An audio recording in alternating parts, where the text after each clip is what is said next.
AI. But so I'll be just next 30 minutes, I'll be just giving a brief overview on how we'll be bridging the gap, addressing the unmet clinical and technical needs for AI implementation in hepatology. So since there are huge prospects in of AI, potential of AI in gastroenterology, but today we'll be limiting to liver diseases or hepatology. So I'll just start with a disclaimer that I'm not an AI expert, so we try to learn from all the computer application, computer science guys. And by default, we doctors are not usually tech savvy because we have been trained in a analog world by textbooks and all those things. And this technology training of doctors, they usually start after post graduation or DM when we start to see the patients. But due to the limitation of time, the learning in technology still remains limited. So I'll just begin with the liver diseases. Since now we are entering 2025, and as we all know that as a country we have progressed a lot. So now we are the fourth or fifth largest economy in the world.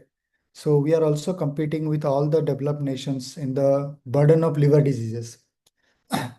It may be cirrhosis of liver or fatty liver disease, which may occur due to obesity, which we call non-alcoholic fatty liver disease, or liver disease due to unhealthy alcohol consumption, chronic viral hepatitis B or C, or liver cancer.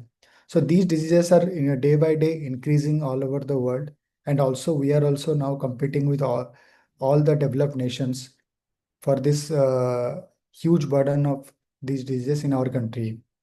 So these diseases, they are chronic diseases. They have a high morbidity and mortality, and it is also associated with increased healthcare costs because it's whenever people suffer from this, it usually takes away huge amount of savings in for that individual. Also, the country has to pay a huge amount of its GDP taking care of these liver diseases. And since there is a diverse causes of this liver disease and each one also presents in a different way, so the clinical decision making is often complex and longitudinal, and it is usually I think this is area where AI can help us physicians by managing our patients. So this slides usually shows a paper published in a couple of years back by Dr. Harshad Devarbabi, who is an Indian hepatologist. It shows that the global prevalence of it may be alcohol consumption, fatty liver disease, alcohol associated liver disease, and obesity are very high. And India is also not an exception. It also has very huge burden of these liver diseases. And speaking of India, this paper was published 3 years back by Dr. Abhijit Chaudhary group, who works in Kolkata.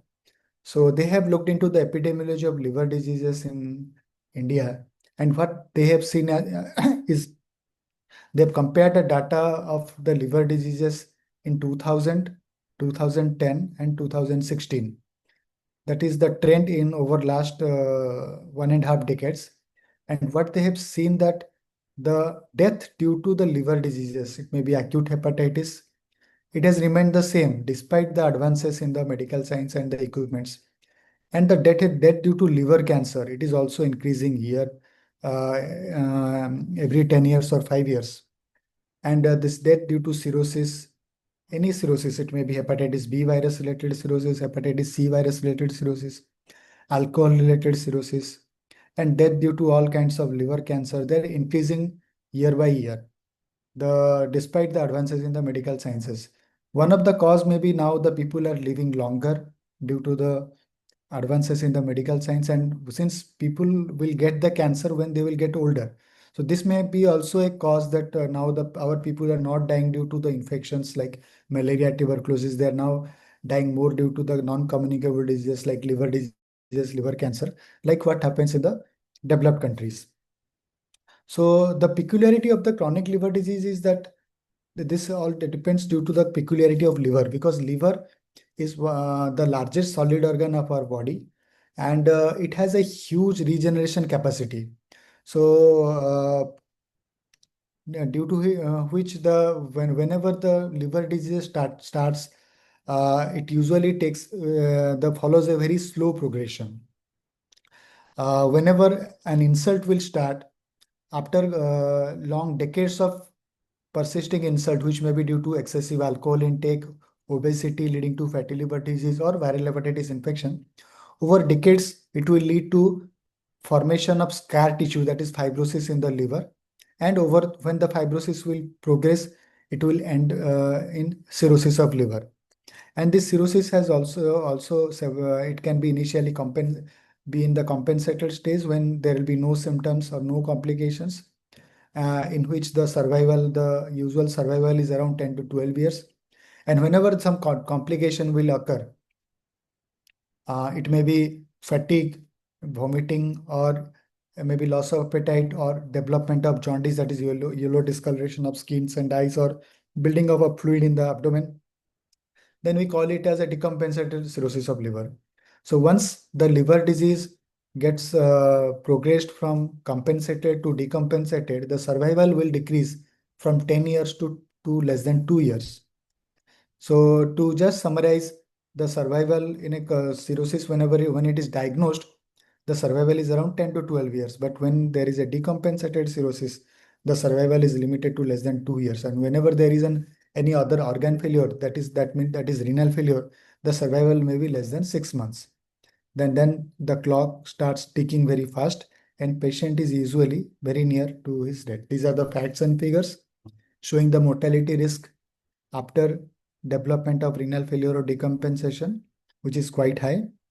So to just summarize these things in this cartoon, the liver disease, it progresses very slowly, but after some time it will be close to in a end stage disease where the death is imminent unless we do a liver transplantation. And liver transplantation as a cure of this disease is not an answer because of the limitation of the organs for liver for transplantation, also limitations of the transplant surgeons and setup. This is not a permanent or long-standing answer for cure of this cirrhosis of liver. So as I discussed that cirrhosis, any liver disease progresses very slowly uh, from chronic liver disease to fibrosis to cirrhosis, then compensated cirrhosis to decompensated cirrhosis. The mortality increases tenfold when it gets converted to decompensated cirrhosis. So this usually these facts and figures, they suggest that it has a very slow progression, which offers us an ample opportunity, an ample huge scope for to act early. If we can detect these patients in early in their natural history, in the during at the time of onset of the disease, we can identify them earlier, we can diagnose them earlier, we can treat them well, and if possible, if we have a cause, we can treat and we can reverse it. There may be some reversal of the chronic liver disease, and the fibrosis, the amount of fibrosis can also get reduced. So this is the area where we can take the help of artificial intelligence, since nowadays everywhere there is artificial intelligence. So it can help us in early identification of fibrosis and cirrhosis. There are several scores or tools to diagnose the fibrosis and cirrhosis, but the problem is the simpler tools, which usually takes into some scores, they are very simple and there are a lot of fallacies. The sensitivity and specificity is not up to mark. And the modalities which have more accuracy, like FibroScan, it is very expensive and it is not very available in every corner and especially the resource limited settings. So here we can just take the predictors, like the predictors may be clinical variables like age, gender, body mass index, presence or absence of type 2 diabetes mellitus, whether there is an history of concomitant alcohol intake or smoking. We can also utilize certain components of the complete blood count. The complete blood count is usually, it's a panel which is done to, it usually gives us the hemoglobin levels, platelet levels, WBC count level. It also gives us different RBC, red blood cells indices. mean corpuscular volume, and with there it gives us around 15 to 20 variables, which usually varies in patients in their natural history in a very subtle way, which in normal human observation may not we may not be able to see the changes, but this AI, by seeing the huge many of data, they can observe this subtle variation in the CBC parameters and can let us help to develop a model that will help us to detect this disease earlier. We can also take the laboratory parameters like liver function test or kidney function test. We can also utilize various imaging, that is ultrasound or CT scan or MR scan. And we can use the gold standard. The gold standard for diagnosis of cirrhosis of liver is liver biopsy, but it is not done everywhere because it has some complications. The patient who undergo liver biopsy can develop bleeding, can also have rarely, it can lead to death. So FibroScan is relatively simpler gold standard. So we can take this FibroScan as a gold standard, and we can all see the association of this predictor variable and see that which parameters will help us to detect the cirrhosis and fibrosis earlier, so that we can catch these patients earlier and treat them. So I'll just give an example on what has been done in USA in Mayo Clinic. They have developed an AI cirrhosis ECG score that is called as A score. A stands for AI, C stands for cirrhosis, and E stands for ACG. They call it A score. So ECG, most of the people, they undergo ECG at any point of their time. So they have only looked into the ECG of some 5,000 patients of cirrhosis, and they have compared it with around 20,000 patients, healthy patients who served as age and sex matched controls, and they have developed an A score to differentiate by an AI model to just differentiate who has cirrhosis and who doesn't have cirrhosis. And they have also validated in validation cohorts that this A score positively associated with markers of various liver diseases, including MELD score, which we usually calculate for to just calculate the severity of the disease and also the survival with or without liver transplant, also for listing of liver transplantation. And whenever there is a progression of the liver disease, this A score also increases. And whenever there is a resolution of liver disease, it may be liver transplantation or any etiological treatment, the A score also decreases. So they were able to develop by simply looking into the ACG, which costs less than 100 rupees, into a model which will help us in detect whether the patient has cirrhosis or not. The second thing is that we can also use RadioMix. RadioMix is a new upcoming science which usually takes into incorporating large amount of images, which can be image of the CT scan of the abdomen, which we usually do triple phase CT of liver or MR or ultrasound, that can help us in detecting whether the patient has chronic liver disease or not. So here, what is usually done is that the images are usually looked into by an AI algorithms to prepare a models, and this model will tell us whether about the outcomes, whether that means the outcomes are usually related to diagnosis, treatment, or prognosis of various liver disease, especially the liver cancer. We can also, because any liver cirrhosis is usually it serves as a precursor for development of liver cancer or any liver tumor. Whenever there is a space occupying lesion in the CT scan of the liver, then it can be cancer or it can be any other non-cancerous lesion also. It is usually confirmed by biopsy, but biopsy we cannot do in all patients. So taking biopsy or any CT finding as the gold standard, we can feed into the AI model, AI algorithms, and we can generate the models to diagnose whether the space occupying lesion in the liver is liver cancer or it is just a benign disease or any other disease. Secondly, as I discussed that the second opportunity for us is that choosing the right treatment. So this slide usually shows that the available therapies for alcohol-associated hepatitis. So alcohol-associated hepatitis, I'm just giving an example, which is usually an acute life-threatening condition where whenever a patient has severe alcohol-associated hepatitis, the chances of dying due to the disease is around more than 30 or 50% within 4 weeks. So it is an acute life-threatening condition. So, but the therapy available is very limited. We only have steroid which works, and if it doesn't work, there is liver transplantation. But the problem with steroid is that as I have shown that the highest benefit will be shown in whenever the MELD score is between 25 to 39.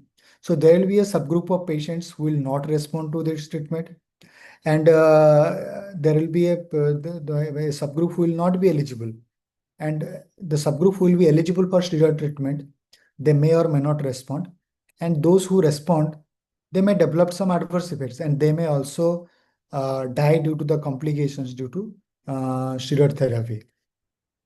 So here, always it leaves a dogma in our mind that whom to treat and whom not to treat, because the confidence we have that whether the patient is going to respond or not respond, whether he will be developing any adverse effects or not, uh, the dogma always lies with us. So now we are talking about precision medicine or personalized medicine. So precision medicine is that without precision medicine, what I discussed in the last slide, that every patient we can offer the treatment to all patients. Some will benefit, some will not, and a subgroup will develop adverse effects.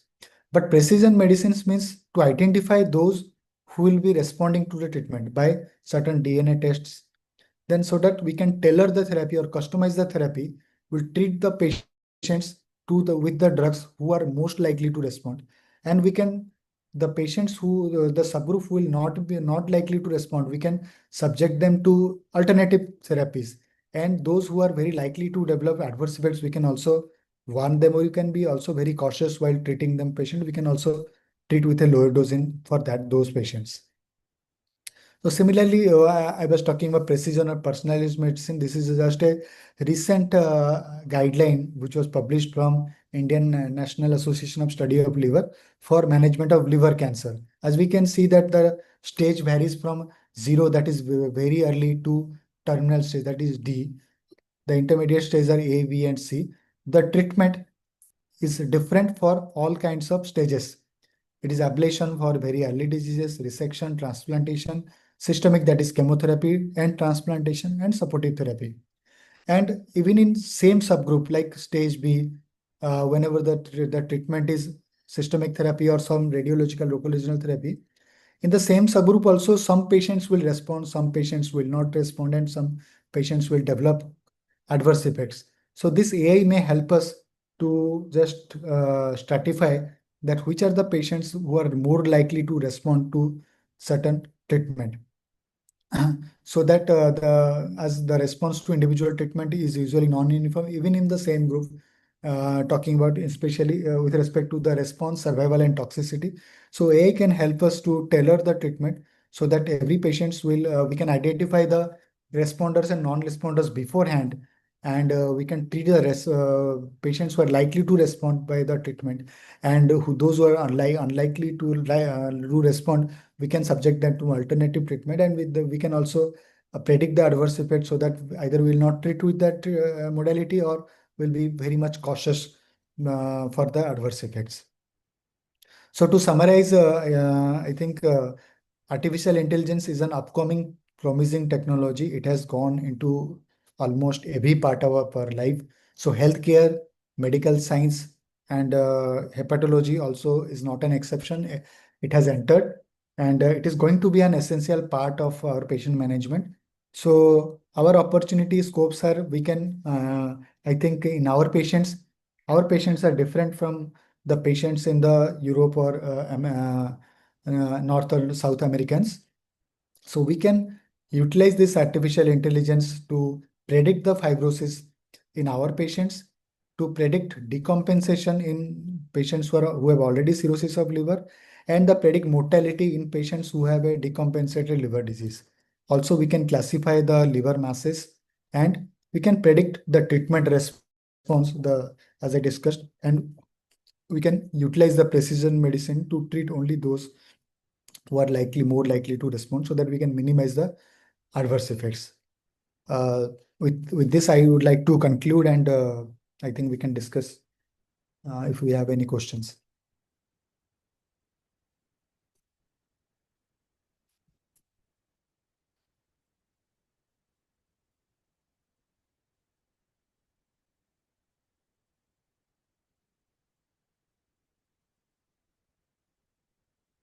Yes, Mainak sir. Yes, Mainak sir. Yes, hello, good evening. So actually, you have talked about this response, this treatment response of the patients. So basically, I work in this AI field, and also I have done some research in endoscopy. So my question is, for this treatment response, what are the various data that is available to you, means in this regard for liver? The response part, actually, the data is still evolving. We don't have much of data. We can utilize it in the especially uh, mostly the acute conditions like alcohol associated hepatitis, which I discussed in one of my slides in the presentation. And also, I think the scope will be in the liver cancer because whatever drugs we have, the treatment of cancer actually has revolutionized like anything. And here we can use the outcomes hard data, that is that whether the patient is responding will be whenever a patient is getting treated with diseases, sorry, any chemotherapy, patients are usually followed up by consecutive imagings were done in once in 12 weeks or 8 weeks. In those patients, we can see that and classify that these predictors will help us to just predict the response. Right now, some studies are going, but there are no huge amount of data for this prediction of the response. Means, sir, because this area of means uh, precise medication. Yes, till now, we have the data in the form of images. There are some data sets that are multimodal in nature, means in which we have different conditions of liver. At the same time, we have the uh, other details of the patients also. But the thing is that for this precise medication, means which medication, as you are telling, which treatment will be beneficial or will be effective for a particular person based on its condition, these medical reports, and whatever the means age, uh, like biological or physiological characteristics. So this is one of the means challenging. It's one of the growing area.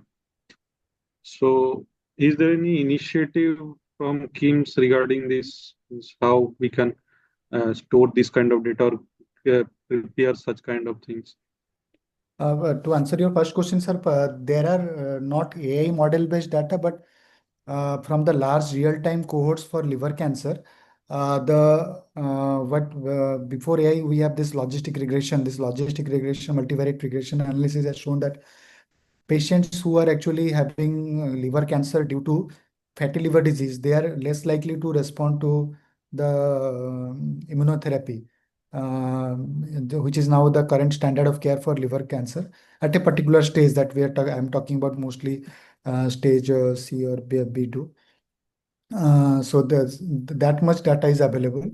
And what we are doing in KIMS that we are now working in collaboration with Dr. Satyaranjan Das sir. We are working on a project that to just predict the survival in patients with cirrhosis of liver once they develop decompensation. Once the patient develops ascites, the hepatic encephalopathy or jaundice.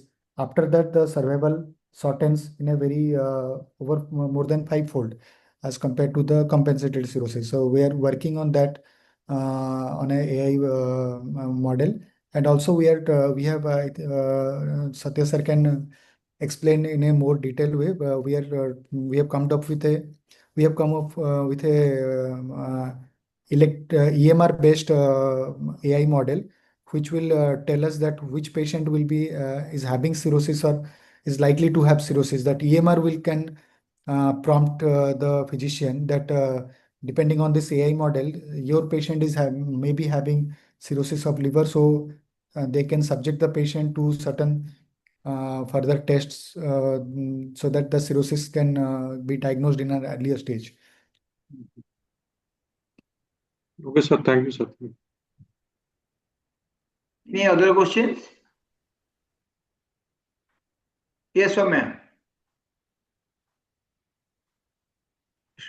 Somebody else. Standardized radionomics for liver. Sir, in the chat box. Radio. Please check the Okay, chat box. sure, sure. So as I'm not very tech savvy, so I may take some time. Standardization of red noises, I'm not able to understand what is. Radio Is it noises. radio mix? Radionomics. Radio mix, that is radio mix standardization. It's still an evolving topic.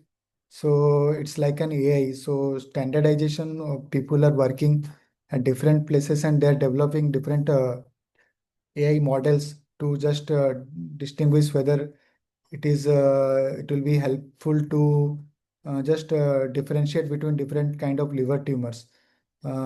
Standardization, once it is used in a more huge way or more, then only it can be standardized.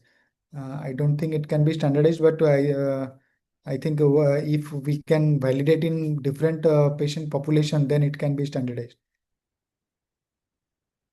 I think Dr. Pushpanjali is there. She can give about this one, radio mix. Hello, good afternoon. Actually, Professor, I'm going to discuss today about that topic related to radiomics. So maybe if the students have some patience, then we can discuss further. Okay.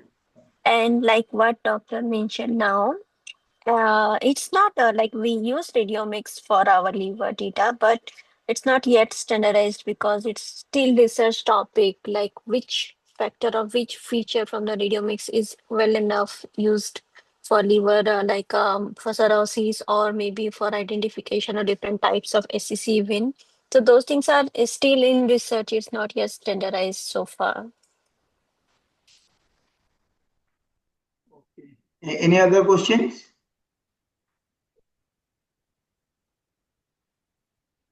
Yes, Soumya Ranjan, what you can ask the question what you have written. So it's a barrier. Yes, everything I will just try to answer. I don't know whether I'll be able to do a justice or not. As ma'am said that it's still evolving. I think everything starts in a such a way only. So once it may take some years, couple of years, maybe 4 or 5 years to make it standardized. So we don't know what is there in the future. I think we can use it and we will be able to know. But definitely everything starts with a barrier. Whenever a new thing starts, there will be, I think we need some time. Yeah, I agree with you. Okay, then But I think the no more. future is very bright. We have this AI can help, no doubt everywhere. This now the fear of AI that AI will be going to take away the jobs. I think it will be offering us new opportunities so that we can serve our patients. We can treat our patients with more accuracy, with more confidence and more precision, so that we can maximize the response and minimize the adverse effects, so that it will be to the benefit of mankind. I think no more question. Okay, thank you, sir. Definitely, I'll be in contact with you. And as I told, any of our participants want to continue with us, then definitely we'll do some prototype kinds of things. Then we'll discuss more. Sure, sir. Thank you very much, sir. Thank you, sir. It was a pleasure to discuss about this and a pleasure to have interacted with you all, guys. Actually, Dr. Pushpanjali is also working with me, and Yes, she's from Taiwan. Okay, okay. for last 13 years, she is working in this field of biomedical. Yeah. So currently, she is pursuing the PDF at Taiwan University. Sure. Thank you, ma'am, for your inputs, and we'll be looking forward to meet you in another meeting so that we can discuss. Yes, we Yes, have already collected. thank you. I have already discussed with ma'am that we have already 200 liver cirrhosis that image data we have already collected during that project. If something can be done, then it will be better because Devashish has already left this project. Yes. So I have already a discussion with Pushpanjali ma'am and Sulagna ma'am. So definitely we'll do something and we'll sit in a meeting. Definitely. We can take the help of our expertise to and bring something useful from our data. Yes, yes. Thank you, sir. Thank you, sir. Thank you Thank you, very sir. much. We'll go for the rest. Thank you. Thank you, sir. Thank you.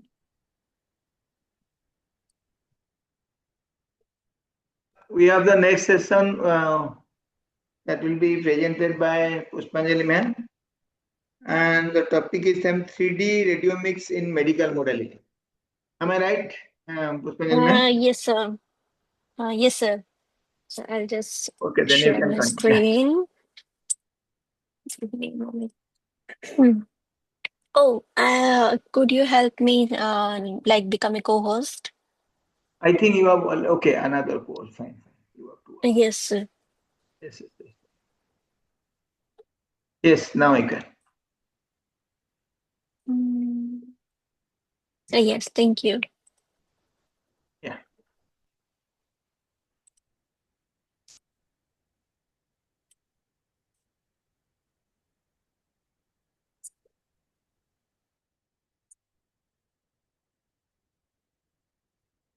Okay. Good evening, everyone. I mean, good afternoon, everyone. We'll again discuss about this topic like 3D radiomics in medical modality. Until today, like last 2 days, we have discussed about 2D and 3D mix, but it's like kind of only considering image data or image plus different other types of like modalities. But today we'll see how we can use radiomics in 3D and how it can be used for like now just the previous presentation, Dr. Nath has presented related to radiomics and everything. So we'll see this topic in detail. As you know, like we have already different types of modalities are like X-ray, CT, MRI, and everything. And we can do the analysis consisting different ways, like if we have image and we can go for using, if we want to use like segmentation, like the best one among all is like segmentation to know the exact shape of the tumor or the lesion, whatever it is.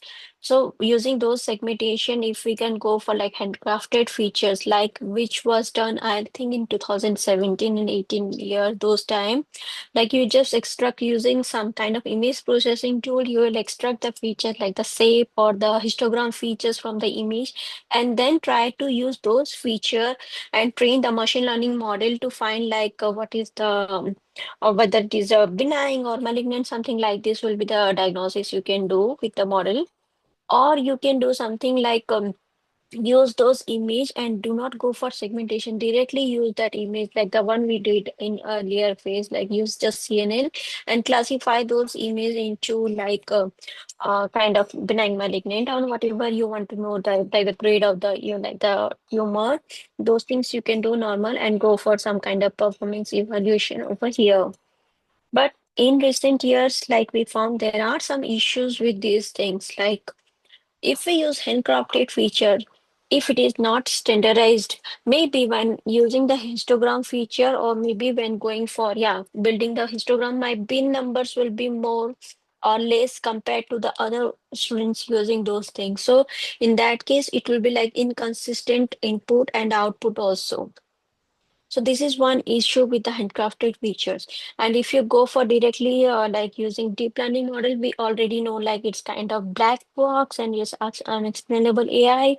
So it's not usually used like or accepted by physicians. So how to use something in between which can be standardized and can be used by everyone, and also it is a kind of explainable, we can say.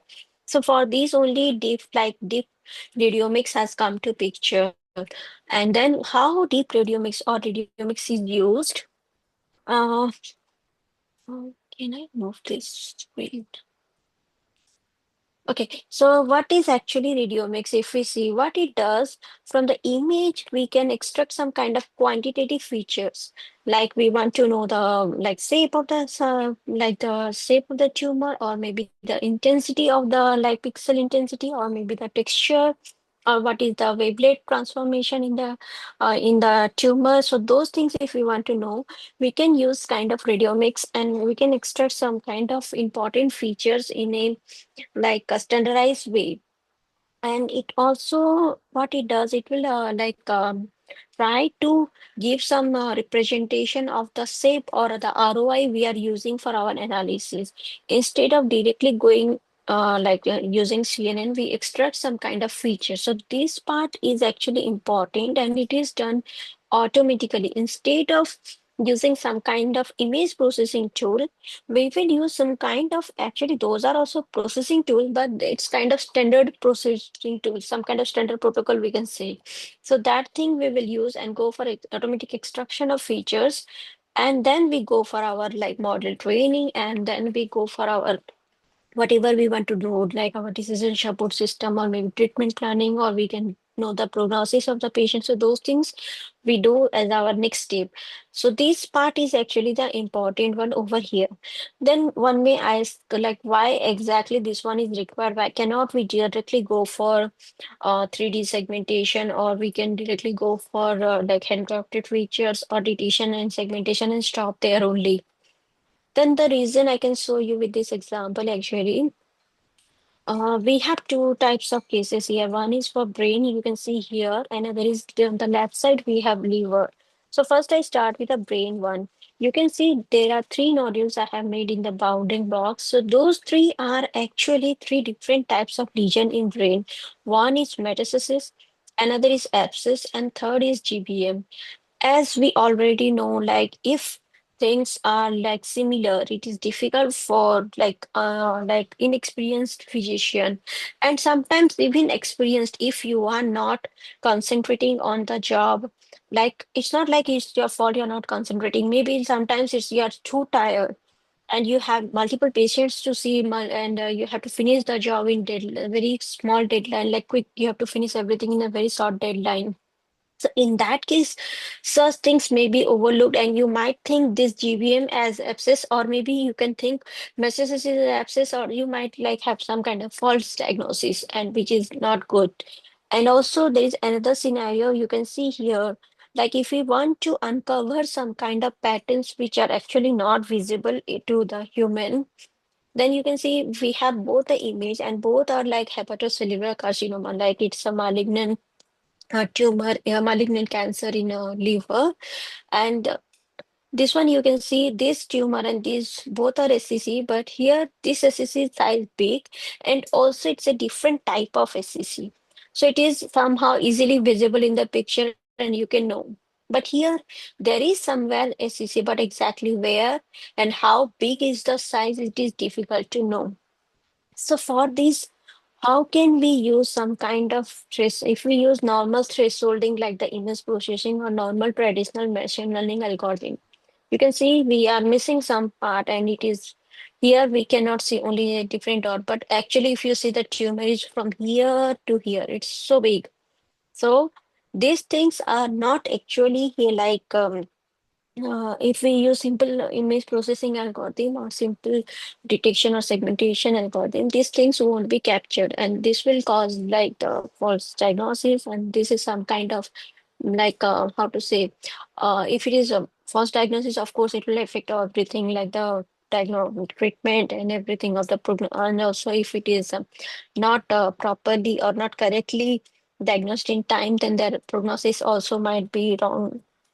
So how can we like how actually then if we really need radiomics, then how can we use radiomics in different work? So for this, I want to show you few cases, a few examples of few studies which have already used radiomics, and especially I focus on liver so far. So I'll just show how in liver cancer we have used what have used radiomics, and then they go for like differentiating different types of like lesion, or maybe go for prognosis of the patient. So here the first paper is focusing on SCC in cirrhotic patient, just like previously Dr. Nath has already mentioned, like cirrhotic patient have very, like if they have decompensated cirrhosis, then the chances of survival is low.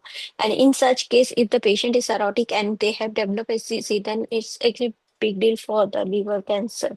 So how can we consider, like how can we go for early detection of such cases?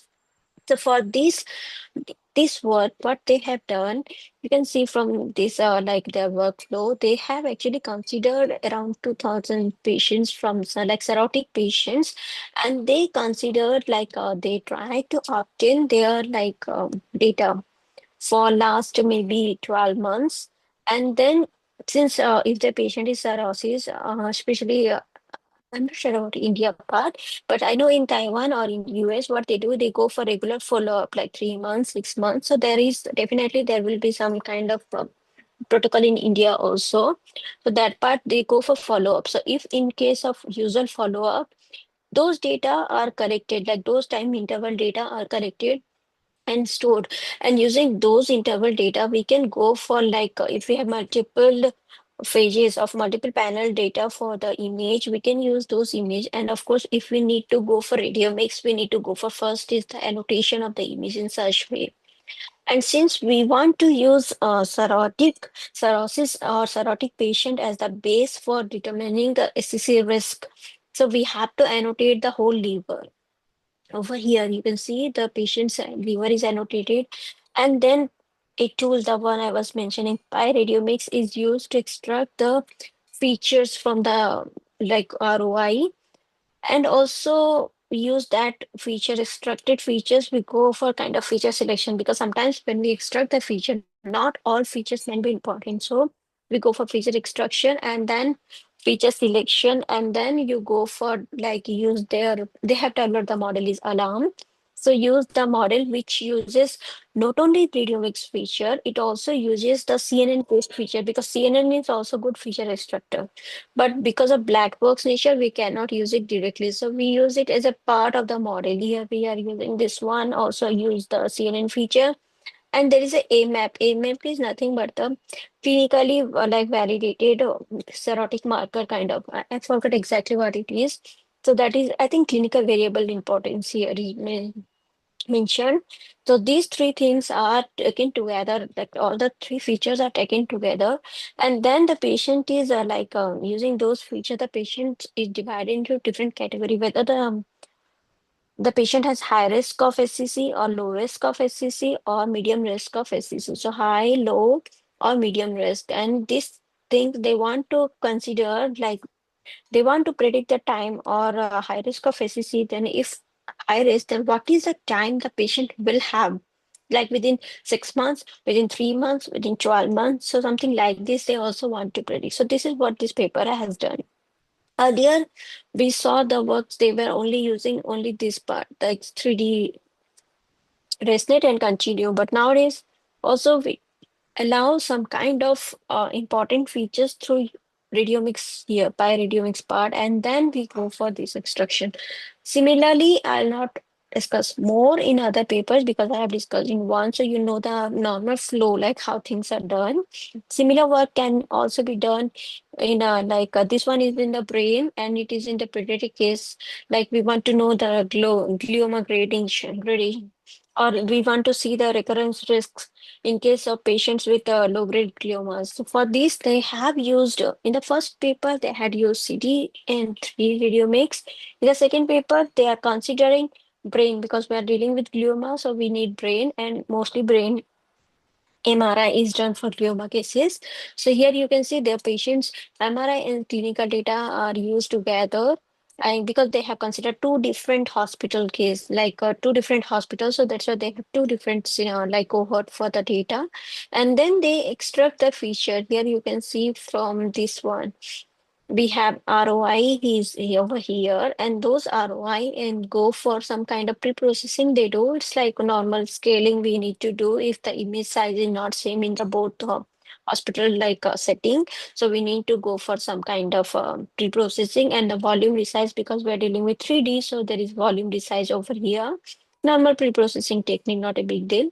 And then we go for extraction of the feature from this glioma part, and then we train the deep learning model without a structured feature, and then go for sorry survival of the predicting the survival, because what we saw their work, they want to predict the recurrence risk. So if there is a recurrence, then what is the chance of survival in those patients? So this is what they are doing.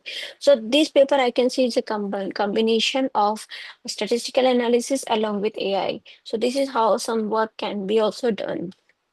And although we know these types of work can be done, but exactly how the feature extraction is done, and exactly how or what type of features are extracted. So for this I want to discuss few things here, actually there are 8 classes of features we can extract from this study, not from yeah, using this study, and we can extract from one ROI 8 classes of features. And there are like this one is the first order and shape based features on GLCM feature, GLS, SGM. So we have different types of features, and I'll show you one by one how exactly these are extracted. And each class has number of features. You can see in the bracket I have put, like each class have different number of features. Those are extracted for by using those like pyridiomics we say here. I think when you see the demo, you can do it better also.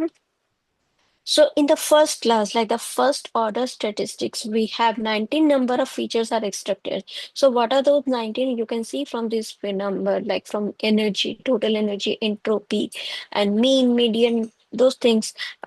This is kind of, I think this is good for you since you are PTech or MC, I think.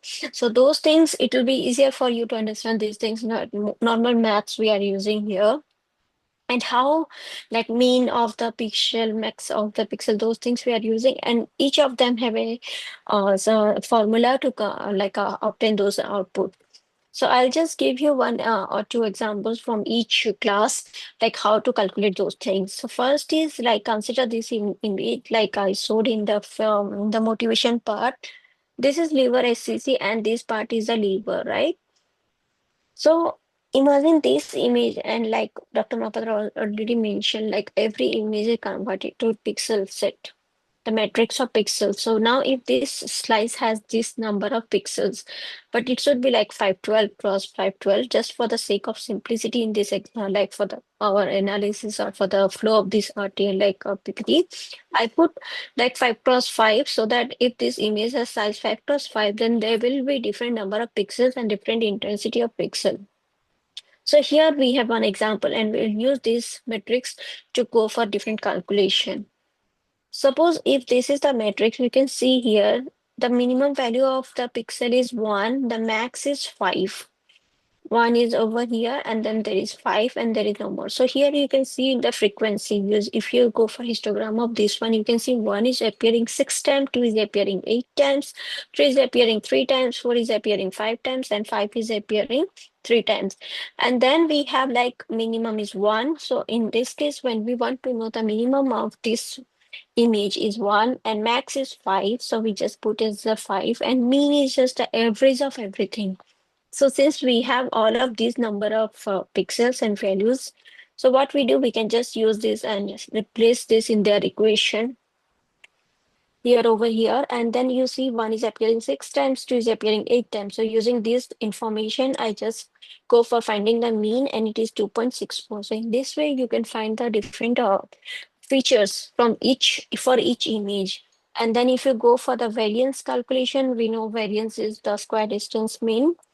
So if we use this formula, then we have again, we can use this one and then calculate for each image, like how much time what is appearing over and what is the mean of those. And we can calculate in this way. So here we can see for 1, it's appearing 6 times, and it is minus the mean is 2.64, and square. Using this formula, if we expand and give this the overall mean, then we have is like 1.83, because NP is nothing but the total number of pixels in this matrix. So we have 25, so its variance will be 1.83. So this is like simpler calculation. How we can calculate if we have one feature and we have the ROI, then how can we calculate each of these things? And if we go for the next one, like the energy, like we have in the first order, we can also calculate the energy or the total energy. So now this one I can show you. This one is actually calculated using this image, and it is done already in the how to say in the implementation. So for the tumor 1 and liver 1, tumor 2 and liver 2, here you can see the energy using this formula. It is this one. And for the total energy, it's also same. So one can ask why there is a repetition in the feature. Actually, it's not repetition, but when I use this one to calculate, just during pre-processing, I said like the voxel resizing is done. So when I did that, I put like 1 cross 1 cross 1. So since I made it 1 cross 1 cross 1, so it's like it's in the ratio of 1. So that's why my energy and total energy is same. Otherwise, it will be different if you have different voxel in like a standard. When you resize the voxel, if you change this value, then these two will be different. Otherwise, it is same in my case. So these are the different like 19 first order statistics like 10% and 90%. Like those things we use and we calculate. And next is like the one we saw like for our, I think this is the same one. I'll just go. Next one, yeah, here. Next is the shape-based features. So when we have already got the first order statistic, then we go for shape-based features. We can go for shape-based feature in the 2D part, also in the 3D part. So if we say 2D, then some part of 2D is similar to some part of 3D. So you can understand it easily. So for the shape-based in the 2D, it can extract 10 features. And if you see this image, although we have this whole tumor, and we want to see like how exactly the tumor looks like, it looks like something like this. But the tumor or the liver, this one might have is like kind of some kind of irregular shape. So this is the irregular shape. And in this case, if we want to know the major axis or minor axis, we should always see major length and minor length. But when these two lengths are perpendicular to each other, then only using that feature only or that point only we can know that this is the major axis and this is the minor axis, and using this we can calculate the 2 points like major axis and minor axis. And next is like the mesh surface.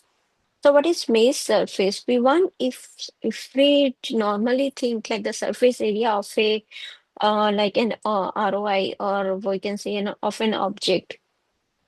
So suppose this is the ROI, the blue one, and this ROI is very irregular. We cannot directly calculate the surface area. So what we do, we can go for the smaller, like we can divide this big irregular ROI into several subs or several small rectangle triangle like in here.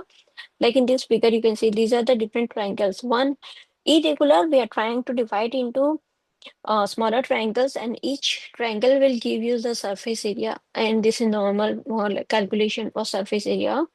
And when you can go for the integration or summation of all the surface area, then you get the overall surface area of the ROI itself. So this is how you can calculate for the surface area also. And if I show you another example, like here in this, we have like the major axis, sorry, minor axis and major axis, and since they are perpendicular to each other, so we can also calculate this in our ROI also. Then we have another example, like another class, the third class, which is like the shape-based features in 3D. We calculated for 2D, and then we want to go also for the 3D cases. So for this, if we see here, in 2D case, we go for triangle. We can convert this ROI into smaller triangles and then go for the summation. But if we go for 3D, only triangle, because triangle is 2D, we cannot use it. So we go for tetrahedron, and we convert that ROI into tetrahedron structure, different like different tetrahedron. And for one tetrahedron, we can go for the volume calculation using the similar formula. And then when one tetrahedron volume is there, and you can calculate for all of those tetrahedron, then you go for summation of all of these, and then you get the output. So this is how you can calculate the shape-based feature, because if it is irregular, may break it into smaller part, then go for the summation. So this is how you calculate the shape-based feature. And there are different other like the flatness, elongation, least axis length, minor axis length, major axis length. So I'll discuss one by one maybe another time, like in the next slides. And then, okay, this one now. Like we saw in that 2D case, we have major axis, we have minor axis. So in this case also we have different things like maximum diameter, maximum 2D, minor axis length, those things. How we can actually calculate here? If you see this figure, this is one figure, and in this thing, this is the tumor, or this is the ROI we can see here. How to know the maximum diameter? First is like we have the red one is the blue. Red one is the maximum diameter, and the green one is the maximum 2D diameter in like column and row. Because 3D is like axial, coronal, and sagittal, all three together. So here we can find like 2, 3, and the fourth one is over here, this one. Every time we calculate these things, we should make sure that these are in the perpendicular to each other. And then what is the diameter? You can see from here, the maximum among all, like this one is the diameter we find. So this is how you find that 3D like diameter, the major axis, maximum diameter in axis, axial plane, in a sagittal plane, in coronal plane, all the three, and it's like row, slice, and column.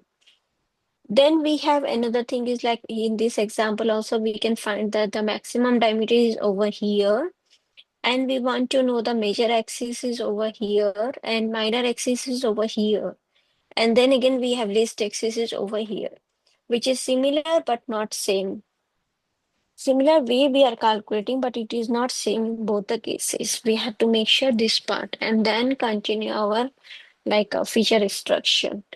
And if you go further, if we have already the minor axis and major axis, or least axis and major axis, then we can use those values to calculate the value for elongation and flatness also. These are the two like best feature for the 3D dimension.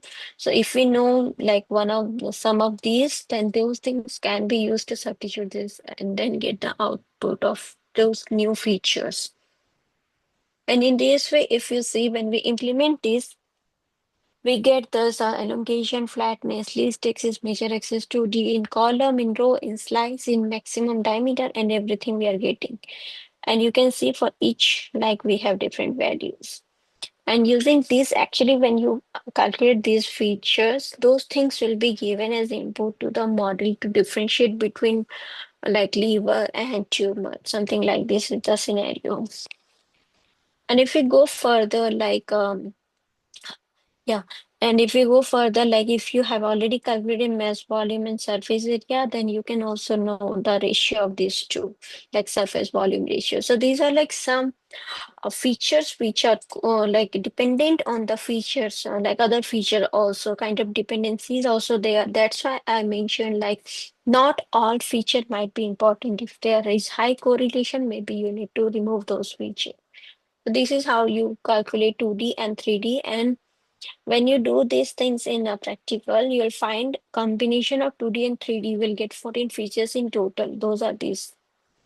And if we go further, okay, until now we saw like using each pixel value or each intensity value, we can calculate the features like energy, or we can calculate the major axis, minor axis, those things we are using those features or pixels, and then we calculate those. And if we are using 3D, it's like we are using voxel values, voxel intensities, and then we are calculating. But sometimes since we are focusing on 3D, not only each pixel or each voxel is important. We need to consider how is that voxel related to its neighbor. So is there any correlation between the neighbor? Because intensity is of one with respect to its neighbor will have some effect on the tumor type. We need to know if we not need to know the boundaries and all those things. Then we also need to know whether the two pixel nearby pixel are connected or not. If they are not connected, they belong to two different class. If they are connected, then they will belong to same class. So this is for this we need to know some kind of second order features. So there until 1, 2, 3, we have like one is the first order feature, 2 and 3 are the shape based, and then we need to know the relationship between the pixels. So we go for second order features. So there are like 4, 5, 6, 7, and 8. Those are like second order features we'll extract. So what is the first second order feature? That is the GLCM, which is very popular. What it does, it involves analyzing the relationship between the pair of pixels.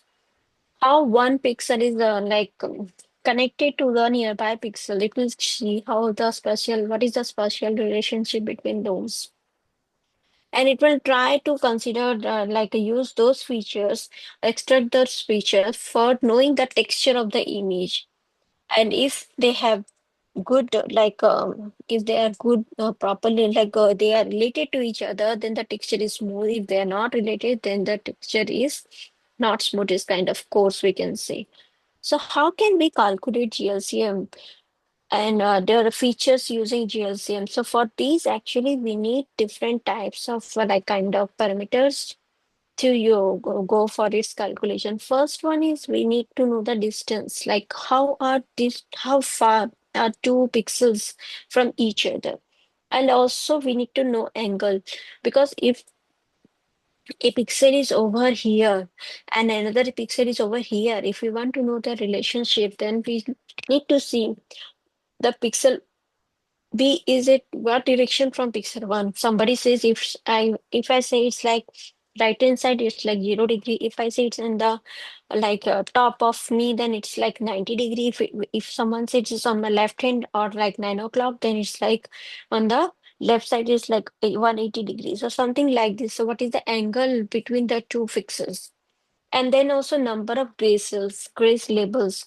So what is gray labels actually number? Like it shows like although we are going to calculate between two, but how many what is the whole intensity in that matrix? So if I see so this example, you can know it better.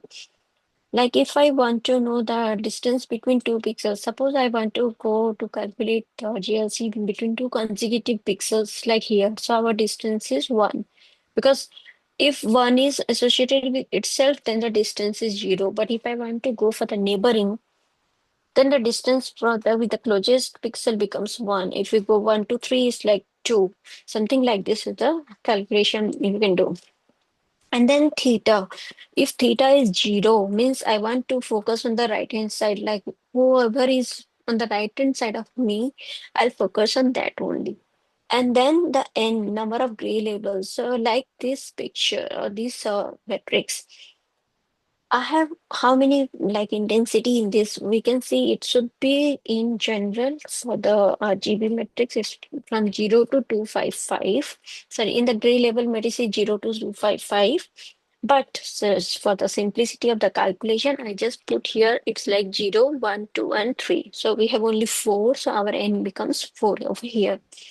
And using this, we will go to calculate this GLCM matrix. So for this GLCM, we need like a matrix of size, which is already determined based on using the gray labels over here. We have n cross n matrix. So we have 4 cross 4 over here, like 4 cross 4. So we have our matrix over here and we will try to fill up these values. So for these values, how can we fill up? Like we'll see here in this way, like 1 and 2, how many times they are occurring? 1 and 2 has occurred 1 time. So we'll just see 1 and 2 has occurred 1. And then it moves to the next step. It's like normal way, like CNN does, slide over that matrix.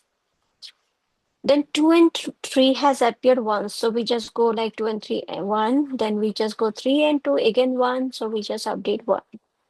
And then again we have 2 and 1. So we just update 1. So in this way, we keep on doing. And then we have 3 and 1 over here. Then we update. Then next we found like 1 and 2 is up occurring again.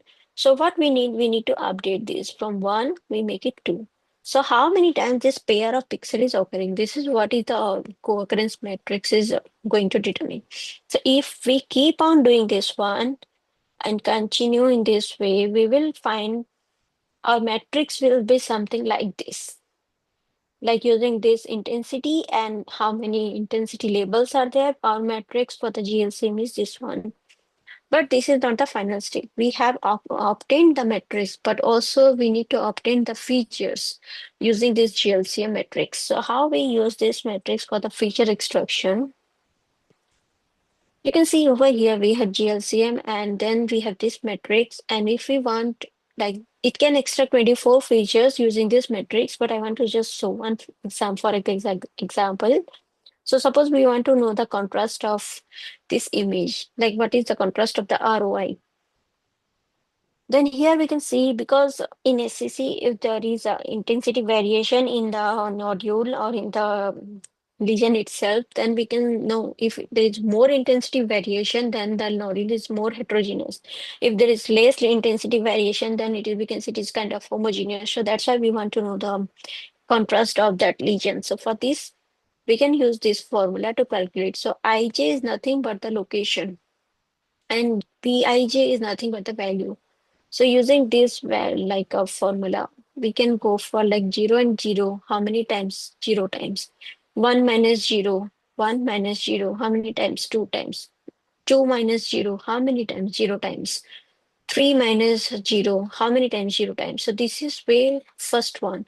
Same thing for this one. 0, 1 we have here, and then we go for 0 over here. And then we have 1 minus, let's say 1 is 2 times, so 1 minus 1 is 2 times, and this way we just keep on doing. Finally, we have 3, and 3 is over here, 3 minus 3, and it is occurring 0 times, so it is 0 here. And just summation, go for summation, and we have contrast is 26. So this is how you can calculate. If you have the GLC matrix, you can use this one, and for others also you have, like there are different formulas already. We can use those formula to calculate. And then we continue.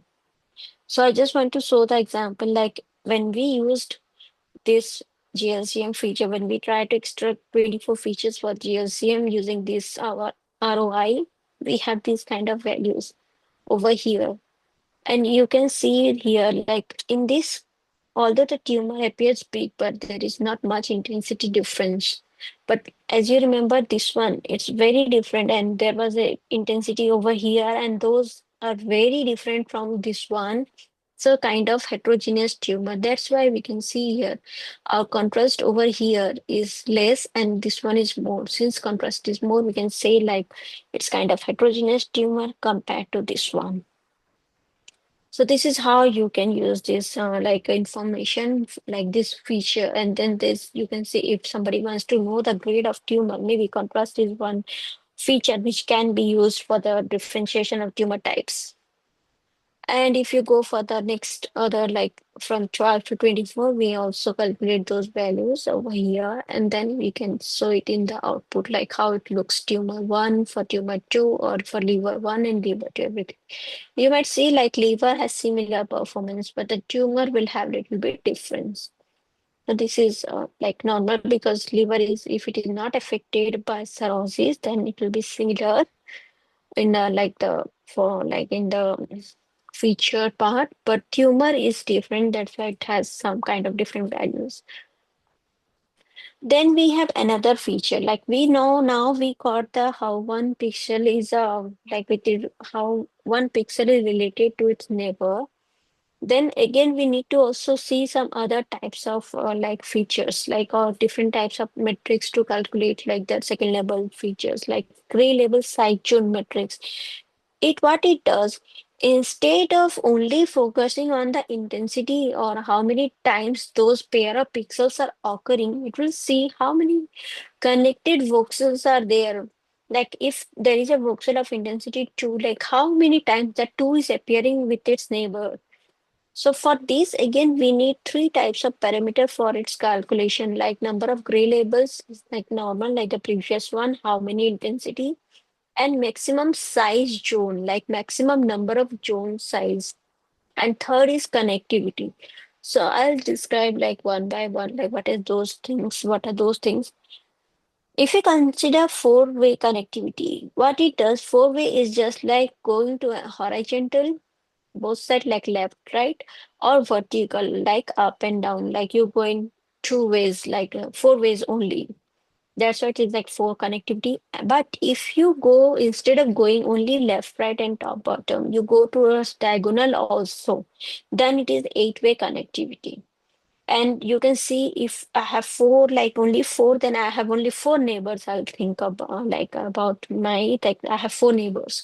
But if I consider diagonal, then I have eight neighbors. So this is what is in, like if you have if you consider four or eight, it will differ in the output. And what is size zone? For this, I want to show the matrix so it will be easier to understand. So first one, like we saw, n is 4 because our example is the same 0, 1, 2, 3. So we have n is 4 cross 4. So n is like how many intensity? Gray 0, gray 1, gray 2, and gray 3. And C is 8. We are going to go for 8 types, 8 side connection. So we just gonna use connectivities 8. And Z is 10. So what is actually 10 here? What it does, it will see like how many numbers of pixels, or like how many number, what is the size of the matrix. If it is like 5 cross 5, and it can go up to like 5 on this direction and 5 in this direction, then it's like max it can go up to 10, and one can go up to 10, so it is like zone equals 10. And then we use zone 10, and then we calculate. This is the GLSGM matrix over here, and we need to fill out this like the GLCM matrix we did. So using the same, like we will go for 8 side connectivity over here, and we'll see like how much same intensity pixel is there with in my neighbor. So first we start from the first pixel over here, like 1, and we see is there any one related to its, like in any one in its neighboring site. Then we see here is 1 and there is a nearby 1 over here. So there is one pair we are getting. So we will go for here to here because there is a 1 in its neighbor, and our job is to find all the number of connected pixels that share the same gray label intensity. So if there is a 1 over here, then it will move to this and try to find is there any one nearby me anymore. If no, then it will just update there's a 1 over here and there's a 1 over here. So it is up to zone 2 because the length is 2, 1 plus 1. So here is zone 2 and the gray intensity of that pixel is like 1. So we just update over here. Zone 2 is 1 and then we continue. After this, what it does, it will go back again because we have started from here. So we'll go back over here and then we will see again, we'll continue. Then we found from here, we have here is the pixel over here. So same intensity is here. So it will come back to this position and start checking again. And then it checks, okay, there are multiple tools over here, and over here. So what it will do, it will move to another location over here. First mark them and move to another location over here and see is there any more nearby here. Then it found like there are two new twos over here, so it will again mark them over here and then move to another two, like it moves from here to this one, and then again it will see whether there is another neighbor which is connected with the same intensity. Then it found like there is a two over here, then it will mark it and move to that. And then again it shows, it finds like there is a new two over here, and then it will move to that one and see like there is no more two over here. After this it ends. So after this it will see like how many twos were there. 1, 2, 3, 4, 5, 6, 7, 8, 9. And what is the intensity? Grade 2. So grade 2 up to zone 9. So it will just mark it as 1. Like what is the number of connected pixels values? Like 1, 2, 3, 4, 5, 6, 7, 8, 9. So it is zone 9 and it is intensity is 2. So this way it calculates. And then if we go for 3, there is no 1 over here. So 3 is only 1. So it will just update it 3 in zone 1 in this way. And when it moves, since we have already calculated this two, it will just ignore it, go to the next one. So here we found again 1 is over here and we have this one. And then when it moves from here to here, we have again over here. So we have third one again here, 1, 2, 3. So in this way, it will just calculate and go further. And if we continue this way, we can find like the final matrix will be something like this. And using this matrix, again, we need to calculate new features for this GLSGM. For GLSGM, we have like 16 features it can calculate, but I will just show you one for the example. Like we can go for large area emphasis. What it does, it will measure the distribution of large area size zone with greater values. Means if it has higher value, it means it has more coarse texture. If the LAE of any tumor is high, means it is a coarse tumor. If it is low, then it is a smooth tumor. So this is how we can know it. So using for that's why we just calculate this one. And what is the formula for this? We have this as the formula over here. And then using normal like our zone and our pixel values, we can calculate the PI is the value is 3 and J is the zone number. And overall, what was the total number of zones? We had 10 over here. So we just use same thing like Pij 3 and how which is like sorry 3 and next is like how many times it is in zone 1, so 1 square. Then we have another one in zone 1, we have 2, so 2 in zone 1. Then third second we have like this is 1 in zone 2, again there is another one in zone 2, then in there is one in zone 3, and there is again another one in zone 4. So over here, then we do not have anything for 5. It is 0, 6, 0, 7, 0, 8, 0, and zone 9 was 1. So we have 1 in zone 9. So in this way, we calculate and then we go for the mean, like the average, not the average, we calculate and then we get it's like 11.9 is the LAE for the one like that matrix we have used.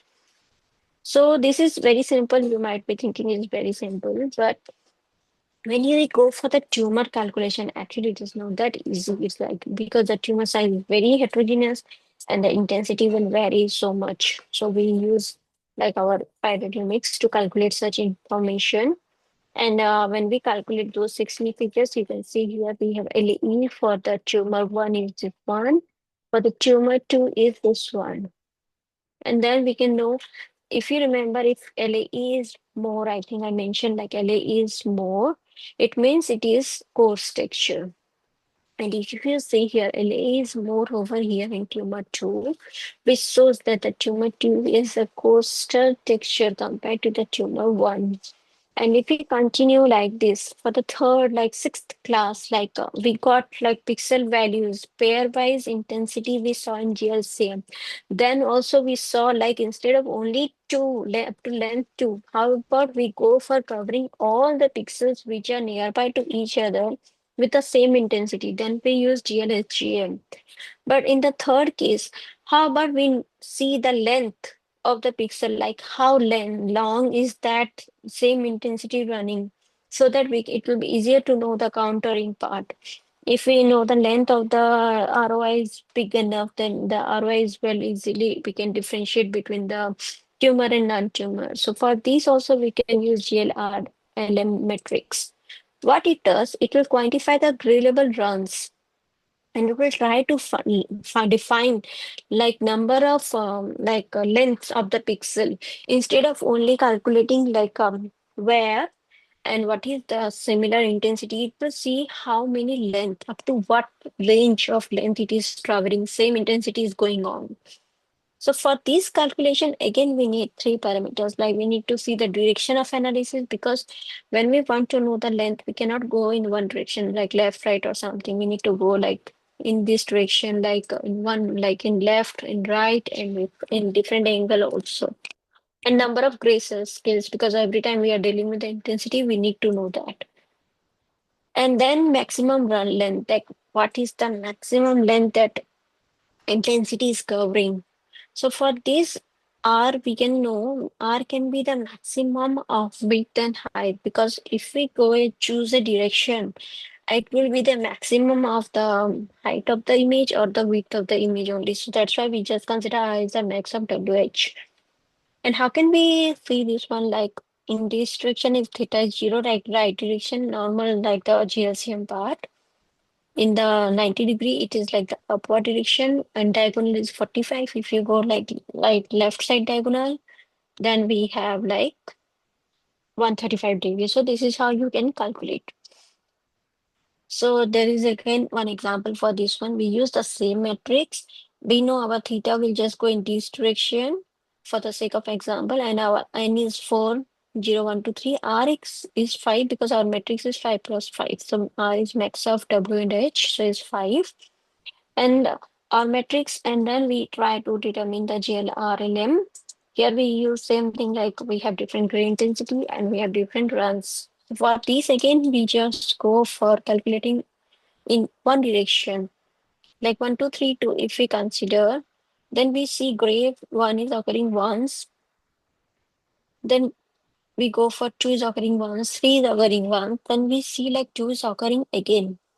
So 2 is becoming, like we need to update that.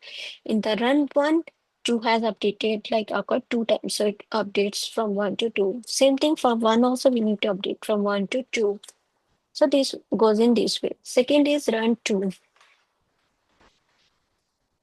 We say go for the second, like the second column, and then second row, and then we go and see like 3, 1, 2, 1, 0. So again in the run 2, 3 is occurring like once. So we just update in the 2.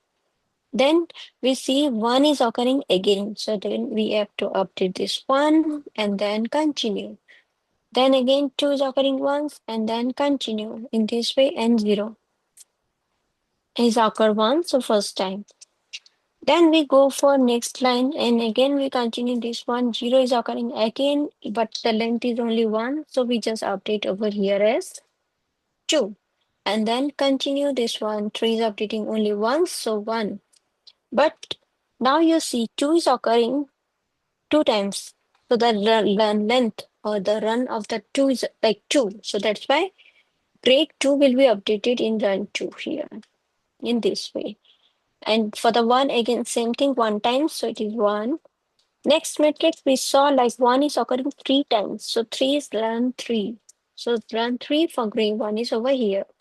And then we go for this one. And then we have 2 is occurring 2 times. So we just updated 2. So in this way, if we continue, then our final matrix will be something. I'll just skip to this one. Yeah, we'll continue. Our matrix will be something like this. Like 1 is occurred 1 times, like 3, 6 times. 1 is occurred 2 times, maybe 0.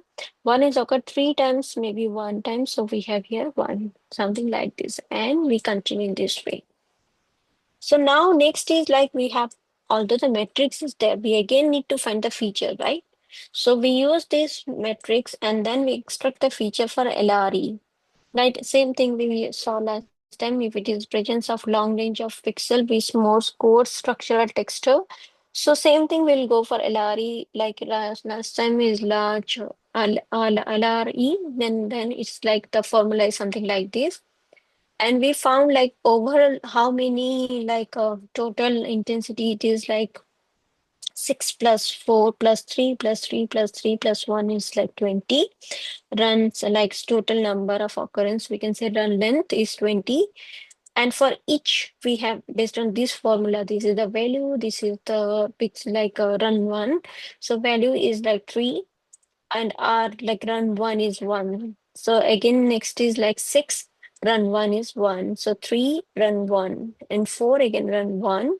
Run 2 we have here 3 plus 2 square because it's run 2. And then 3 is here 1 and it goes on this way. We don't have anything for 4 and 5, so we just skip it. And then we can find like the values like LRE is 1.85.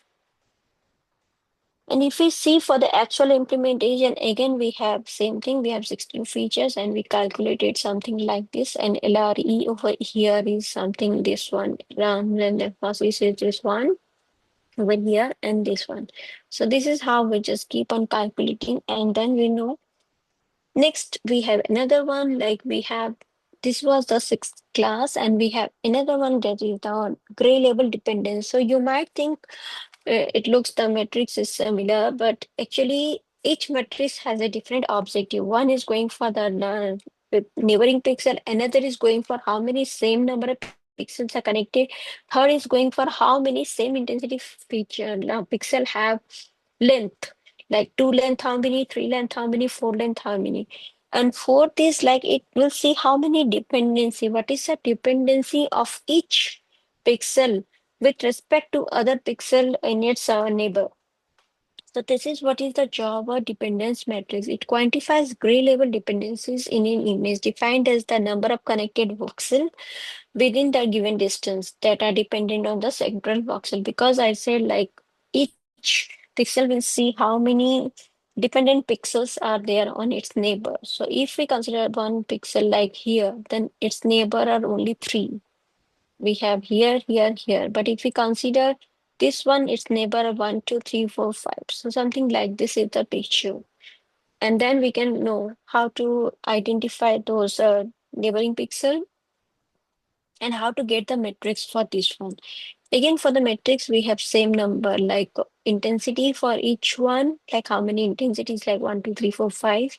And also we need to know, like here, 1, 2, 3, 4, 5, 6, 7, 8, like how many connected pixels can be there in its neighbor. Because if we consider one over here, the maximum neighbor it can have is 8, right? So that's why we have max up to 8 we consider. And how to calculate it? We see from here we start B like 5. It will calculate like from its neighbor. There is no more 5 over here. So there is no one over here. So it will just go next. When we go for 2, there is no more neighbor over here. So there is no one which is similar intensity pixel. Then we go for next one 5 over here. There is again no neighbor of its which are related to the same intensity. So we just go for the next one and we find there is a 4 which is its neighbor and it is having the same intensity, like the same intensity as its neighbor. So we go for like 4 and there is a 1 neighbor over here. So we just update it as 1. Same thing, we go for this 4 and we find like this 4 also has its neighbor over here. So it's kind of, you cannot think like if once we have calculated for the right side, we cannot go for the left. Yes, we can, because if I am your neighbor, you are also my neighbor, right? So this is the, here, this is why. If 1, 4 is related to this neighboring, then this one is also neighbor for this one. So both are neighbors. So that's why we update this 1 to 2. And we continue in this way. Here we see like we have 3 over here. So we'll update for 3 as 1. Then when we go for this one, this 3 has 2 neighbors. So we'll not update this one. We'll update the next one because it has 2 neighbors. So we have neighbor 2.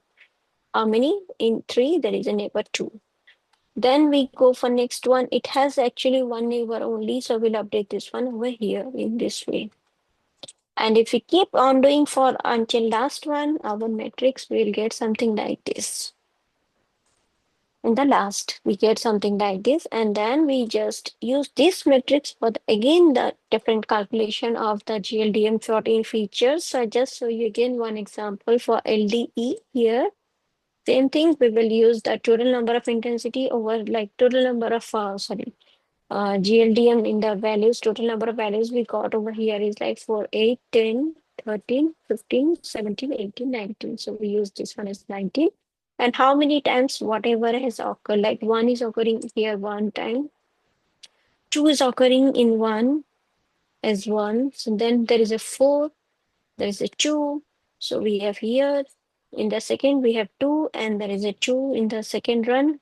Then the third is we have 3 in the second one. We have 4 again in the second one. In the third we have again only 1 time. And for 4, 5, 6, 7, 8 we have zeros. So we just do not use it. We just consider the values we have and then go for the summation, and using this formula our LD becomes 2.84. So this is again another type of feature, like how many neighbor of same intensity are there. If I'm your neighbor, you are my neighbor. We do not need to go to see whether there is another neighbor for you or not. We just see only in the up to 8 pixels how many are neighbor with the same intensity. Then if we go further, okay, this is for the tumor image and the output we get for our actual implementation. Over here we can use this one. And finally, we have the 8th class, which is a neighbor gray tone difference matrix. What it will do, it will go for the calculating the difference in the gray values between the two neighbors, but within the given distance only. It won't go until the last of the matrix, only within a distance. So how again we can calculate this? So for this matrix, again, we need some kind of parameters like intensity values. We have 1, 2, 3, 4, 5 in the example, and in the number of pixels or fluxes with this intensity, like which pixels are there and what number of pixels are there, we need to know. So suppose our example is this one. We have like one is occurring 6 times. So we will have number of pixels here is 6 for one. For two, we have two. We have for three, we have four. And although we have up to five, we do not have four. So for four, we have 0. And for five, we have 4. So this is again, we need these values. And then what is the probability of each pixel belonging to that intensity? So for each pixels, like probability for each pixel belonging to that intensity, we need to calculate the PI. So how can we calculate for each pair, like pixel intensity? We can do something like this, normal probability calculation, 6 over 16, because 6 is how many times 1 is there. 16 is how many times all the pixel, like within that is like 16 over here. So we have 6 over 16. Same thing for 2, if we calculate it is 2 over 16 because number of occurrence over total. So for 3, we have this one, 4, we have this one, and 5, we have this one. If we continue in this way, we got up to all PIs. Then we have SI. What is SI? SI is like the neighboring gray tone level difference, because we want to know the gray tone level difference right here based on the name suggestion. What we can see, we see like one is over here and its neighbor are over here, like only 3 neighbors of one. So we can calculate for S1. For this one is like 1 over 1 plus 2 plus 3. 5 plus 3 plus 2 is like 10. 1 minus 10 over 3 because there are 3 neighbors. So if we go for this one and next one, we have 1 minus, this one has 8 neighbor, right? We'll see the summation of all the intensity. 5 plus 5 plus 5 plus 5 is like 20, plus 5 is 30, plus 5 is 30. Sorry, 25 plus 5 is 30. So it's like 1 minus 30. Since there are 8, so it is like over 8. So for each intensity, we'll calculate something like this and keep on. Then for S1, we have 13.35. And sorry, for S2, we have 2. For S3, we have 3.03. For S5, we have 10.75. So these things we calculate for each intensity. And using this NG-TDM matrix, we are going to calculate again different things, like different 5 features only, like dizziness and coarseness, complexity, contrast again, and strength. So those things we'll use, like those not intensity, those metrics we'll use to calculate those 5 features for this class. So now you saw, like if we summarize, we used 8 classes, and 8 classes generating around I think around 116 features for all the different classes. And using those 116 features, we are trying to differentiate between like a tumor and a liver, or maybe different tumor types also we can do. So usually how this is done, if you see like in some example over here, this is my image, like these are some like works, and we can see how each matrix has different usefulness and different output, and that's why we can get different types of feature. So here you can see this is the brain MRI, and segmented lesion part is here, and then we go for feature extraction, like the one we discussed. We have shape based, we have intensity based, we have first order, we have second order feature extraction. But I want to show you the difference among those features, considering the 5 classes like the GLCM matrix or GLDM matrix or GLRLM matrix or the NGTDM matrix. You can see each matrix, although looks similar, but they have different output here. Each one has different gray labels. So that's why each one is responsible to extract different types of feature. It's not like same. It could be little bit similar, but not same exactly. That's why we can maybe not all the feature may be useful for one particular reason, but maybe 2 of these are important, 3 of these, maybe 1 of these, 4 of these, 5 of these, not all 25 may be important. So something like this you can do. You use different mathematical approach and then you try to extract different features and you try to get some output. And if I want to show you another example, like how it actually affects in actual image segmentation or image analysis part. So this one is one contrast intensity we can see here. And if you use only kurtosis of one of the feature, then you can see here the tumor is not properly visible. But if you use GLCM or entropy, you can differentiate the tumor. And if you use GLRLM, because it's like run length, and I say like it is responsible for the countering part, you can see the boundary of the tumor easily. And if you use a different Haar wavelet feature, this is like wavelet feature, then you can differentiate this tumor from its other neighboring pixels. So you can, based on the requirement, like in this example, I can say GLCM is very good to differentiate the tumor, GLRLM is good to know the boundary. So based on your requirement, you can use it for your analysis, like which, if somebody says, I want to differentiate between two very close tumors, so you can go for GLRLM.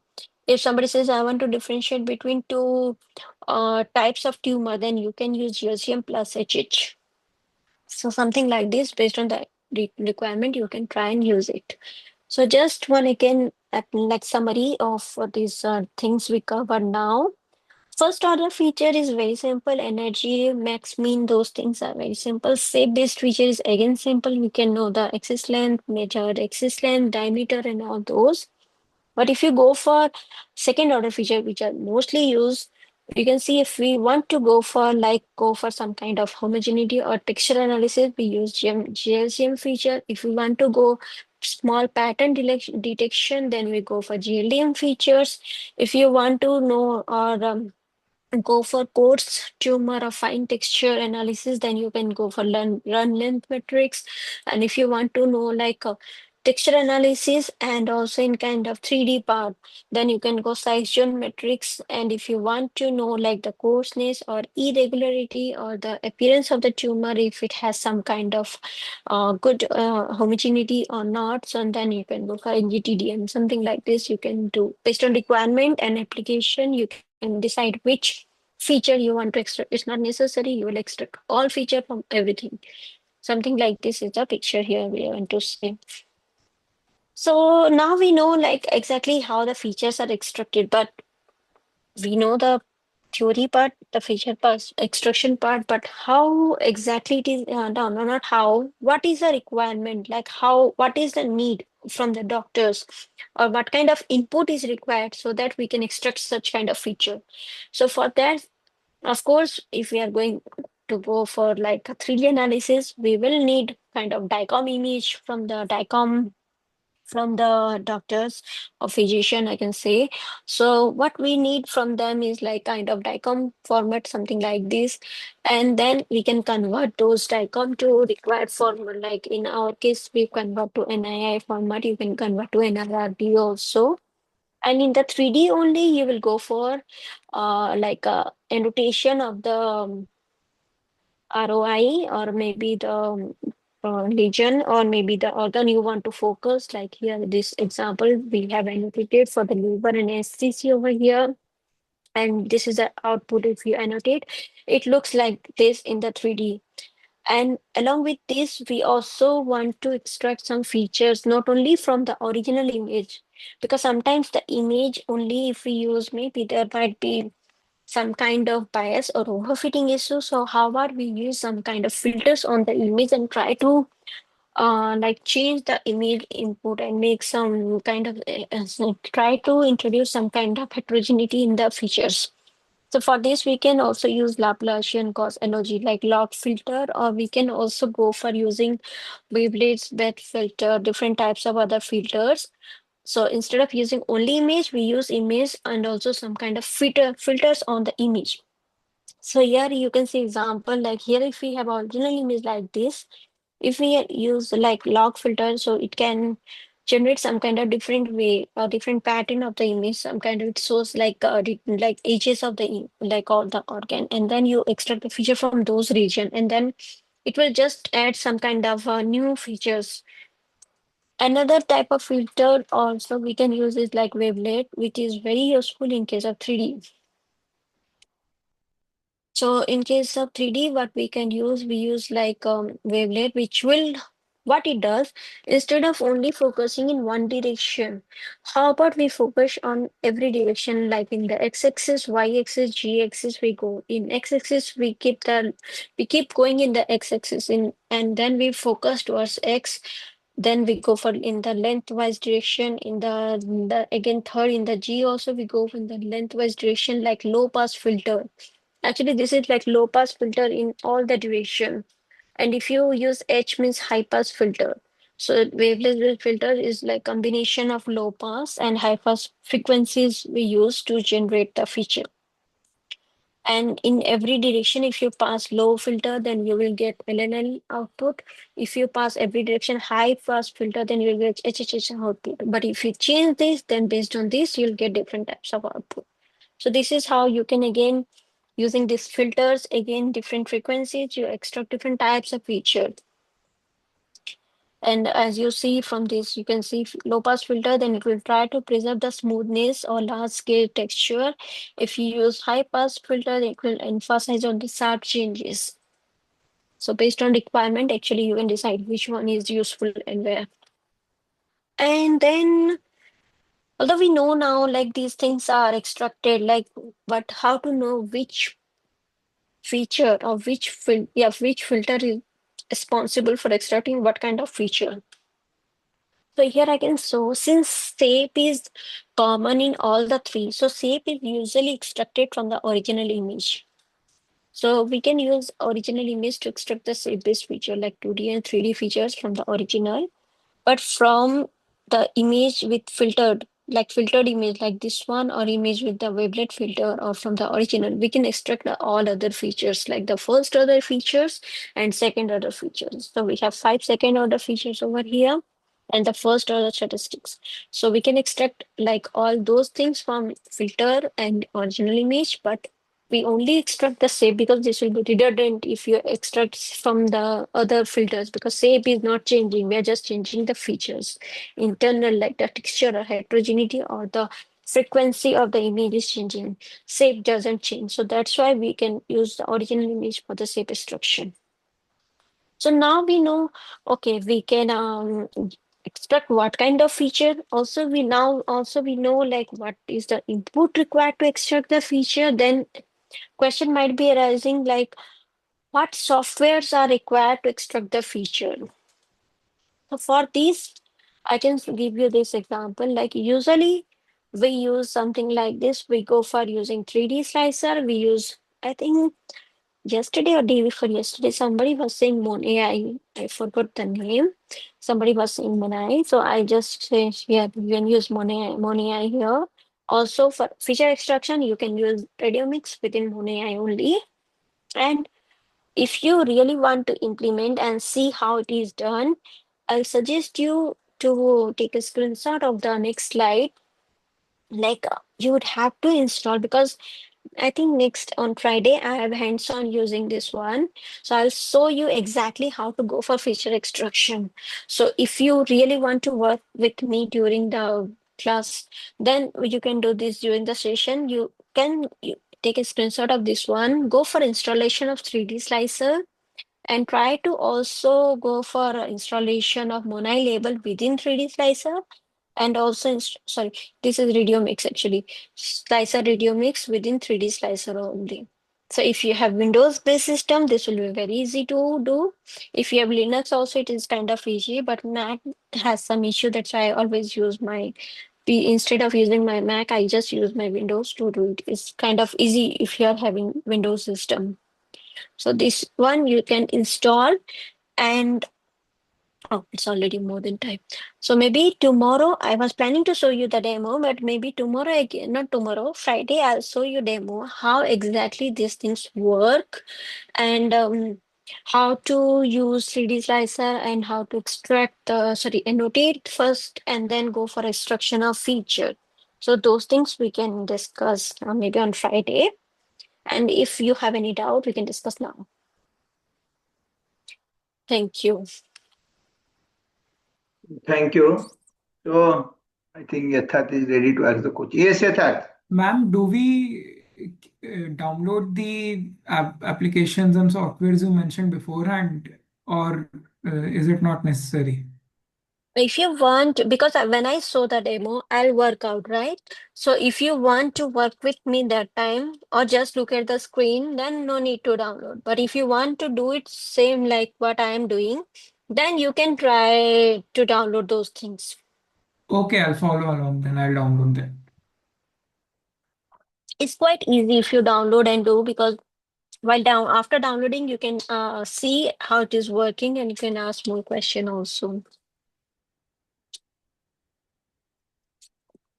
Okay, any other questions?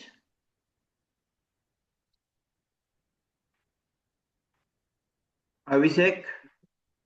Yeah, ma'am, could we get the slides? They were very good. So, Yes, Abhishek, ma'am. today only If I you will provide share the slide. the video recording. Don't worry for next, that. no, the slides, it would be easy to read. So, I think slides I cannot share. It's okay, or you can share with the video part. okay, ma'am, no Yeah. problem. I'll I can just show you. upload the video today. Today only I'll Okay, upload. okay, sir. Yes. And sir, do we get to have some assignment after the lecture so Yes, we could definitely. practice? See, Abhishek, our plan is to select at least some good students. So definitely after the summer school, means winter school, we are going to give some assignment. Okay, whoever is going to submit the assignment, we will discuss. Means I will discuss with Dr. Sulagna and Dr. Pushpanjali how we are going to select 10 to 20 students, good students, those who is who is hardworking and sincere to work with us. Getting or not? So only to them only we can take as the intern. Getting or not? Because Okay, they have to give their yes, sir. time. Last time also, as I told you, around 600 students has joined. So whenever we are giving one assignment, come down to 60, then 6, then vanished. Okay, so Yeah, yeah. we don't want to repeat those things. Same thing right now here in this winter school. So we'll plan for that one. Yes, Yes. Yatharth. Yeah. Sir, I wanted to request something. If Yes. ma'am has time and she's okay with it, and if you can also accommodate it for those Mhm. people who are interested, can you arrange a longer session for the hands-on? Because what happens is that we end up rushing, and a lot of people, and also me, many times I get behind because I get lost and all. So can we just hold a longer session so it's easier to follow along, because it's quite difficult when things are being rushed? Yatharth will do that one. Okay, but for those who will find that yes, they can work sincerely, they are hardworking. Only for them only you can give the time. Otherwise, getting on it. So otherwise, it's not possible to give time to all. Okay, sir. Okay, so we'll see that one. We'll select some good students. Okay, who are I sincere. meant like we can increase the duration a bit so we don't end up skimming over stuff. Yeah, yeah. So videos are going to be uploaded. From there, you just try to see, and whenever assignment will be given, you have to give the presentation from your side. So how much Okay. you understood, how much you are able to implement, what are the things you are finding difficult to implement. Okay, everything will be taken into consideration. After that, only we'll select some students. Getting or not? Whether you are not Okay. able to implement, then also we are going to select the student. But how much you have tried for that one? We'll see everything. So I will discuss with both the resource person, and Got it, then sir. only we have. Okay. So we want some student definitely, because doctors having problem, as you have already seen. Okay, like your Mitanjali ma'am having so many problems, problem statements are there. We need the student, but we need some sincere student. Not that he will come and work for a day or two, then vanish. So we don't need that type of students. We need student definitely. That's why we have conducted this winter school. But that's why I have not included any other students there. Because if you are here, then definitely you can go to our teams to collect the data from the ethical committee. We have to pass that one. Many things are there. We'll discuss that one later. Okay. Just I want to mention, like Yes, for the yes. general purpose, thank you, sir. Actually, for the general purpose, like next hands-on radio mix, we will have one thing, just one short video or short demo, like how exactly it works. But of course, we cannot extend more than 1.5 hours. We will have more detail after, like Professor Das mentioned now. We'll have afterwards, we'll have more discussion in detail. Okay, because last time we have almost spent around 15 to 20 hours after the summer school also. But we That is didn't get any result. We didn't get any result. As I told you, 600 to 60, 60 to 6, then everyone is vanished.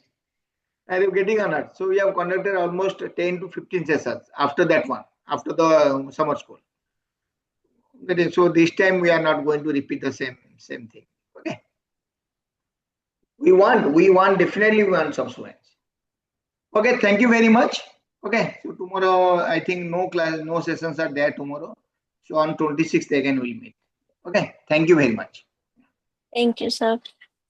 Thank you, everyone. Bye bye.